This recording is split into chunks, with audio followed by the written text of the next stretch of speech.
ಶ್ರೀಕೃಷ್ಣಾಯ ನಮಃ. ವಸುದೇವಸುತಂ ದೇವಂ ಕಂಸಚಾಣೂರಮರ್ದನಂ ದೇವಕೀ ಪರಮಾನಂದಂ ಕೃಷ್ಣಂ ವಂದೇ ಜಗದ್ಗುರುಂ. ಬ್ರಹ್ಮಸ್ಥಾನ ಸರೋಜಮಧ್ಯವಿಲಸಚ್ಛೀತಾಂಶು ಪೀಠಸ್ಥಿತಂ ಸ್ಫೂರ್ಜತ್ಸೂರ್ಯರುಚಿಂ ವರಾಭಯಕರಂ ಕರ್ಪೂರಕುಂದೋಜ್ವಲಂ ಶ್ವೇತಸ್ರಗ್ವಸನಾನುಲೇಪನಯುತಂ ವಿದ್ಯುದೃಚಾ ಕಾಂತಯಾ ಸಂಶ್ಲಿಷ್ಟಾರ್ಧತನುಂ ಪ್ರಸನ್ನವದನಂ ವಂದೇ ಗುರುಂ ಸಾದರಂ. ಶ್ರೀ ಗುರುಭ್ಯೋ ನಮಃ. ಲಂಬೋದರಂ ಪರಮಸುಂದರಮೇಕದಂತಂ ರಕ್ತಾಂಬರಂ ತ್ರಿನಯನಂ ಪರಮಂ ಪವಿತ್ರಂ ಉದ್ಯದ್ದಿವಾಕರಕರೋಜ್ವಲಕಾಯಕಾಂತಂ ವಿಘ್ನೇಶ್ವರಂ ಸಕಲವಿಘ್ನಹರಂ ನಮಾಮಿ. ತ್ವಾಂ ದೇವ ವಿಘ್ನದಲನೇತಿ ಚ ಸುಂದರೇತಿ ಭಕ್ತಿಪ್ರಿಯೇತಿ ಸುಖದೇತಿ ಫಲಪ್ರದೇತಿ ವಿದ್ಯಾಪ್ರದೇತ್ಯಗಹರೇತಿ ಚ ಯೇ ಸ್ತುವಂತಿ ತೇಭ್ಯೋ ಗಣೇಶವರದೋ ಭವನಿತ್ಯಮೇವ. ಶ್ರೀ ಮಹಾಗಣಪತಯೇ ನಮಃ. ಯಾ ಕುಂದೇಂದು ತುಷಾರಹಾರಧವಳ ಯಾ ಶುಭ್ರವಸ್ತ್ರಾವೃತ ಯಾ ವೀಣಾ ವರದಂಡಮಂಡಿತಕರ ಯಾ ಶ್ವೇತಪದ್ಮಾಸನ ಯಾ ಬ್ರಹ್ಮಾಚ್ಯುತಶಂಕರಪ್ರಭೃತಿಭಿರ್ದೇವೈಃ ಸದಾ ವಂದಿತಾ ಸಾ ಮಾಂ ಪಾತು ಸರಸ್ವತೀ ಭಗವತಿ ನಿಶ್ಶೇಷಜಾಡ್ಯಾಪಃ. ಶ್ರೀ ಸರಸ್ವತ್ಯೇ ನಮಃ. ವೇದಾರ್ಥತತ್ವವಿಶದೀಕರಣೇನ ಪುಂಸಾಂ ಉಚ್ಚೈರ್ಗತಿಂ ಜಗತಿ ಯೋ ದಯಾಯ ವಿಧಾತುಂ ರಮ್ಯಾಂ ಪುರಾಣಪದವೀಂ ಪ್ರಣಿನಾಯ ತಸ್ಮೈ ಲೋಕೇಶವೈಭವಪುಷೇ ಋಷಯೇ ನಮಸ್ತಾತ್. ಜಯತಿ ಪರಾಶರಸೂನುಃ ಸತ್ಯವತಿ ಹೃದಯನಂದನೋ ವ್ಯಾಸಃ ಯಸ್ಯಾಸ್ಯ ಕಮಲಕಲಿತಂ ವಾङ्ಮಯಮೃತಂ ಜಗತ್ಪಿಬತಿ. ಶ್ರೀ ವ್ಯಾಸಾಯ ನಮಃ. ನಾರಾಯಣಂ ನಮಸ್ಕೃತ್ಯ ನರಂ ಚೈವ ನರೋತ್ತಮಂ ದೇವೀಂ ಸರಸ್ವತೀಂ ವ್ಯಾಸಂ ತತೋ ಜಯಮುದೀರಯೇತ್. ಕನಕರುಚಿದುಕೂಲಃ ಕುಂಡಲೋಲ್ಲಾಸಿಗಲ್ಲಃ ಶಮಿತಭುವನಭಾರಃ ಕೋಪಿ ಲೀಲಾವತಾರಃ ತ್ರಿಭುವನಸುಖಕಾರಿ ಶೇಷಶಾಯೀ ಮುಕುಂದೋ ಪರಿಕಲಿತರಮಾಂಗೋ ಮಂಗಲಂ ನಸ್ತನೋತು. ನಮಾಮಿ ಗೋವಿಂದ ಪದಾರವಿಂದಂ ಸದೇಂದಿರಾನಂದನಮುತ್ತಮಾಡ್ಯಂ ಜಗಜ್ಜನಾನಾಂ ಹೃದಿ ಸನ್ನಿವಿಷ್ಟಂ ಮಹಾಜನೈಕಾಯನಮುತ್ತಮೋತ್ತಮಂ.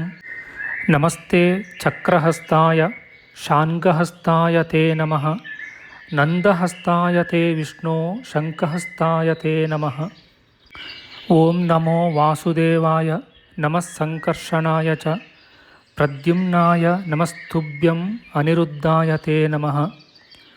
ಯಾತ್ವರ ಮಂದರೋದ್ಧಾರೆ ಯಾತ್ವರ ನತರಕ್ಷಣೆ ಮಯ್ಯಾರ್ತೆ ಕರುಣಾಮೂರ್ತೆ ಸಾತ್ವರ ಕ್ವಗತಾಹರೆ ಕ್ಷೀರೋ ದಧಾವ ಮರದಾನ ವಯೂಥಪಾನ ಮುನ್ಮತ್ನತಾಮೃತಲಬ್ಧಯ ಆದಿದೇವಃ ಪೃಷ್ಟೇನ ಕಚ್ಚಪವಪುರ್ವಿದಧಾರ ಗೋತ್ರಂ ನಿದ್ರಾಕ್ಷಣೋದ್ರಿ ಪರಿವರ್ತಕ ಶಾಣಕಂಡೂಃ. ಓಂ ಕೂರ್ಮಾಯ ನಮಃ. ಪ್ರಿಯ ಬಾಂಧವರೇ, ನಮ್ಮ ಈ ಶ್ರೀ ಲಾಲೀಕೃಷ್ಣ ಚಾನಲ್ಗೆ ಸ್ವಾಗತ. ಹಿಂದಿನ ವಿಡಿಯೋದ ಮುಂದುವರಿದ ಭಾಗವಾದ ಇಂದಿನ ವಿಡಿಯೋದಲ್ಲಿ ನಾವು ಶ್ರೀ ಕೂರ್ಮ ಪುರಾಣದ 79ನೆಯ ಅಧ್ಯಾಯದ ದ್ವಿತೀಯಾಂಶದ ವಿಚಾರ ಮಾಡೋಣ. ಈ ಅಧ್ಯಾಯದಲ್ಲಿ ವ್ಯಾಸಗೀತೆಯಲ್ಲಿ ದಾನ ಧರ್ಮದ ನಿರೂಪಣೆಯ ವಿಚಾರ ಮಾಡೋಣ. ಶ್ರೀಕೃಷ್ಣಾಯ ನಮಃ.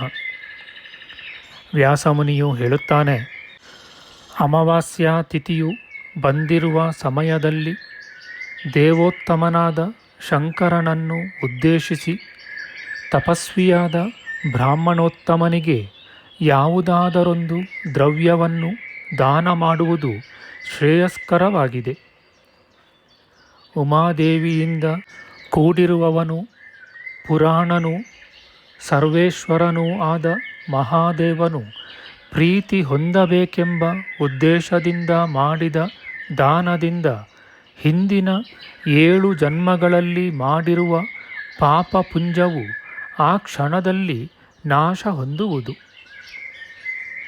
ಯಾವ ಮಾನವನು ಕೃಷ್ಣಪಕ್ಷದ ಚತುರ್ದಶಿಯಲ್ಲಿ ಸ್ನಾನ ಮಾಡಿ ಬ್ರಾಹ್ಮಣರಲ್ಲಿ ಪಿನಾಕಾಯುಧಧಾರಿಯಾದ ಮಹೇಶ್ವರನನ್ನು ಉದ್ದೇಶಿಸಿ ಸತ್ಕಾರ ಮಾಡುವನೋ ಅವನಿಗೆ ಪುನರ್ಜನ್ಮವಿಲ್ಲದೆ ಮುಕ್ತಿಯು ಲಭಿಸುವುದು.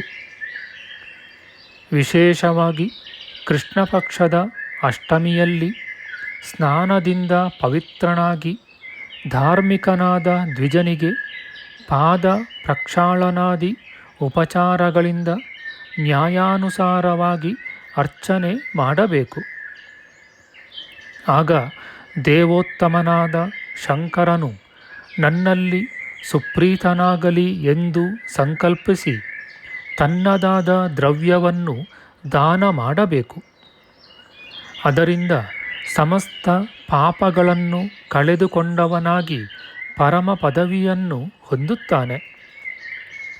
ದ್ವಿಜರು ಕೃಷ್ಣ ಪಕ್ಷದ ಅಷ್ಟಮಿ, ಚತುರ್ದಶಿ ಮತ್ತು ಅಮಾವಾಸ್ಯ ತಿಥಿಗಳಲ್ಲಿ ವಿಶೇಷವಾಗಿ ದೈವಭಕ್ತರಾದ ವಿಪ್ರರಲ್ಲಿ ಅನ್ನದಾನ ಮಾಡಿ ಈಶ್ವರನನ್ನು ಆರಾಧಿಸಬೇಕು.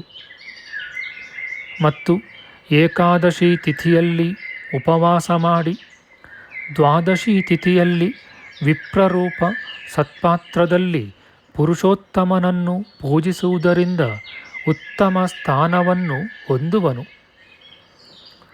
ಶುಕ್ಲಪಕ್ಷಕ್ಕೆ ಸೇರಿದ ದ್ವಾದಶಿ ತಿಥಿಯು ವಿಷ್ಣುವಿಗೆ ಪ್ರಿಯವಾದ ತಿಥಿಯಾಗಿರುವುದು. ಆದುದರಿಂದ ಆ ತಿಥಿಯಲ್ಲಿ ಪ್ರಯತ್ನಪೂರ್ವಕವಾಗಿ ವಿಷ್ಣುವನ್ನು ಆರಾಧಿಸಬೇಕು.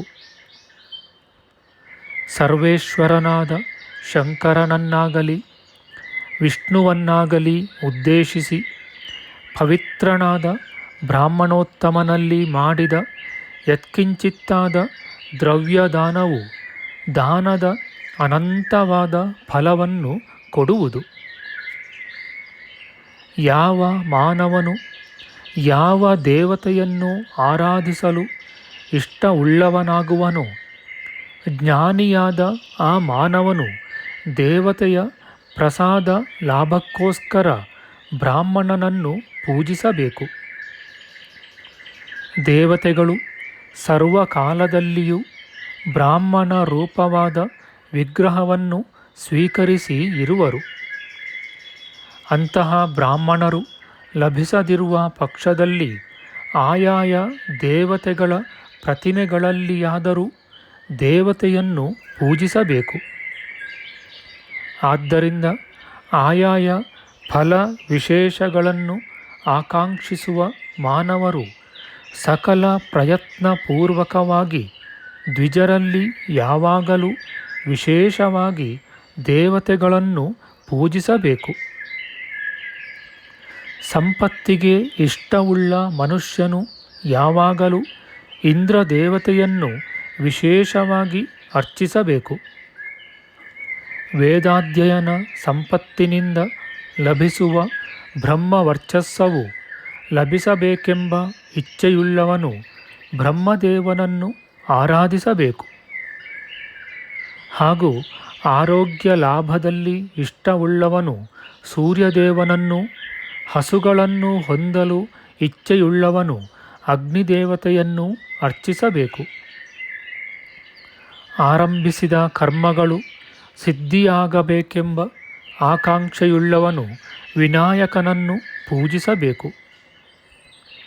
ವಿಷಯ ಭೋಗದಲ್ಲಿ ಕಾಮನೆಯುಳ್ಳವನು ಚಂದ್ರದೇವನನ್ನು, ಶರೀರ ಬಲದಲ್ಲಿ ಅಭಿಲಾಷೆಯುಳ್ಳವನು ವಾಯುದೇವನನ್ನು, ಹಾಗೂ ಸರ್ವ ಸಂಸಾರ ತಾಪಗಳ ಬಿಡುಗಡೆಯನ್ನು ಹೊಂದಲು ಇಷ್ಟವುಳ್ಳವನು ವಿಷ್ಣುವನ್ನು ಸರ್ವ ಪ್ರಯತ್ನಗಳಿಂದ ಪೂಜಿಸಬೇಕು.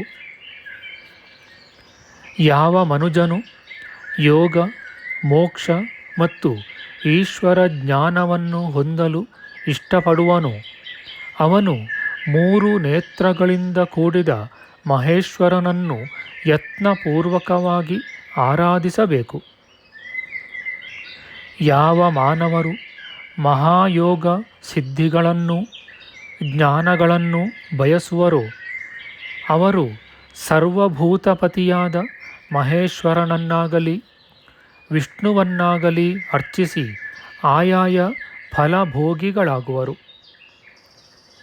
ಸತ್ಪಾತ್ರನಲ್ಲಿ ಜಲದಾನ ಮಾಡಿದವನು ತೃಪ್ತಿಯನ್ನು, ಅನ್ನದಾನ ಮಾಡಿದವನು ಅಕ್ಷಯವಾದ ಸುಖವನ್ನು, ತಿಲಧಾನ್ಯವನ್ನು ದಾನ ಮಾಡಿದವನು ತನಗೆ ಇಷ್ಟವಾದಂತಹ ಸಂತತಿಯನ್ನು ಮತ್ತು ದೀಪದಾನ ಮಾಡಿದವನು ಪಾಟವದಿಂದ ಕೂಡಿದ ನೇತ್ರೇಂದ್ರಿಯವನ್ನು ಹೊಂದುವನು.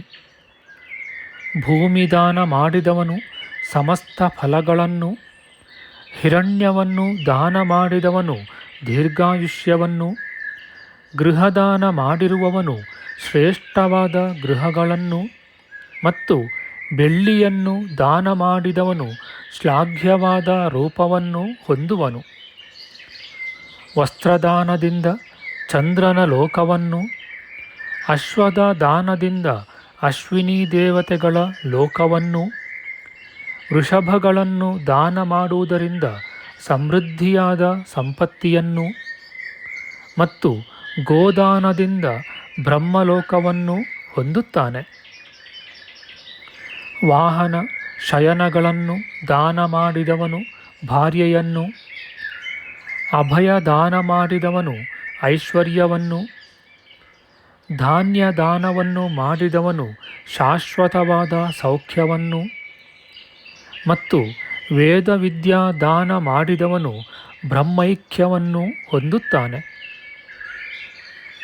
ವೇದವೇತ್ತರಾದ ಶ್ರೇಷ್ಠ ಬ್ರಾಹ್ಮಣರಲ್ಲಿ ಯಥಾಶಕ್ತಿಯಾಗಿ ವಿವಿಧ ಧಾನ್ಯಗಳನ್ನು ದಾನ ಮಾಡಬೇಕು.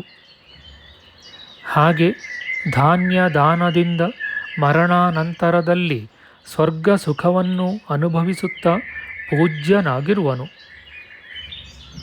ಗೋವುಗಳ ದಾನದಿಂದ ಸಮಸ್ತ ಪಾತಕಗಳಿಂದ ಮೋಕ್ಷ ಉಂಟಾಗುವುದು. ಕಾಷ್ಟಗಳನ್ನು ದಾನ ಮಾಡುವುದರಿಂದ ಮಾನವನು ದೀಪ್ತವಾದ ಜಾಠರಾಗ್ನಿಯುಳ್ಳವನಾಗುವನು. ಯೋಗ್ಯರಾದ ದ್ವಿಜರಲ್ಲಿ ನಾನಾ ವಿಧವಾದ ಫಲ ಮೂಲಗಳನ್ನು, ಅನೇಕ ವಿಧವಾದ ಭೋಜ್ಯ ವಸ್ತುಗಳನ್ನು ಅರ್ಪಿಸಬೇಕು. ಅದರಿಂದ ಮಾನವನು ಸತತವಾಗಿ ಸಂತೋಷಯುಕ್ತನಾಗುವನು. ರೋಗಿಯಾದ ಜಂತುವಿಗೆ ಅವನ ರೋಗದ ಶಾಂತಿಗೋಸ್ಕರ ಔಷಧ, ಸ್ನೇಹದಿಂದ ಕೂಡಿದ ಆಹಾರಗಳನ್ನು ಕೊಟ್ಟು ಉಪಚರಿಸಿದ ಮಾನವನು ರೋಗರಹಿತನೂ ಸುಖಶಾಲಿಯೂ ಮತ್ತು ದೀರ್ಘಾಯುಷ್ಮಂತನೂ ಆಗುತ್ತಾನೆ. ಛತ್ರಿ ಪಾದರಕ್ಷೆಗಳನ್ನು ದಾನ ಮಾಡಿದ ಸುಕೃತಿಯು ಮೊನೆಯಾದ ಅನೇಕ ಶಸ್ತ್ರಗಳಿಂದ ಕೂಡಿದ ಮತ್ತು ತೀವ್ರವಾದ ಬಿಸಿಲಿನ ತಾಪದಿಂದ ಕೂಡಿದ ಅಸಿಪತ್ರವನವೆಂಬ ನರಕ ಮಾರ್ಗವನ್ನು ದಾಟುತ್ತಾನೆ.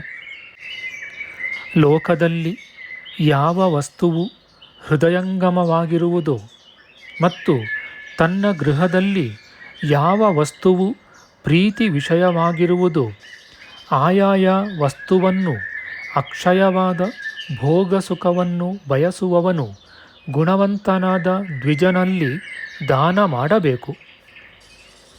ಅಯನ, ವಿಷು, ಚಂದ್ರ ಸೂರ್ಯರ ಗ್ರಹಣ ಮತ್ತು ಸಂಕ್ರಾಂತಿ ಮುಂತಾದ ಪುಣ್ಯ ದಿನಗಳು ಪ್ರಾಪ್ತವಾಗಿರುವ ಸಮಯದಲ್ಲಿ ಮಾಡಿದ ದಾನವು ಅಕ್ಷಯವಾದ ಫಲಪ್ರಾಪ್ತಿಗೆ ಸಾಧನವಾಗುವುದು. ನಮ್ಮ ಮುಂದಿನ ವಿಡಿಯೋದಲ್ಲಿ ನಾವು ಶ್ರೀ ಕೂರ್ಮ ಪುರಾಣದ 79ನೆಯ ಅಧ್ಯಾಯದ ತೃತೀಯಾಂಶದ ವಿಚಾರ ಮಾಡೋಣ. ಆಧ್ಯಾತ್ಮಿಕ ಚರ್ಚೆ ಮತ್ತು ವಿಚಾರ ವಿನಿಮಯಕ್ಕಾಗಿ ಶುರು ಮಾಡಿದ ಈ ಚಾನಲ್ನಲ್ಲಿ ನಾವು ಅಪ್ಲೋಡ್ ಮಾಡುವ ಎಲ್ಲ ವಿಡಿಯೋಗಳನ್ನು ಸಂಪೂರ್ಣವಾಗಿ ನೋಡಿ ನಿಮ್ಮ ಸಲಹೆಗಳನ್ನು ಕಮೆಂಟ್ ಬಾಕ್ಸ್ನಲ್ಲಿ ಬರೆಯಿರಿ. ದಯವಿಟ್ಟು ಈ ಚಾನಲ್ಗೆ ಸಬ್ಸ್ಕ್ರೈಬ್ ಮಾಡಿ ಹಾಗೂ ಬೆಲ್ ಬಟನ್ ಒತ್ತಿ ನಾವು ಹಾಕುವ ಎಲ್ಲ ವಿಡಿಯೋಗಳನ್ನು ನೋಡಿ ಪ್ರೋತ್ಸಾಹಿಸಿ. ಕೃಷ್ಣಂ ನಾರಾಯಣಂ ವಂದೇ, ಕೃಷ್ಣಂ ವಂದೇ ವ್ರಜಪ್ರಿಯಂ, ಕೃಷ್ಣಂ ದ್ವೈಪಾಯನಂ ವಂದೇ, ಕೃಷ್ಣಂ ವಂದೇ ಪೃಥಾಸುತಂ. ಶ್ರೀಕೃಷ್ಣಾಯ ನಮಃ.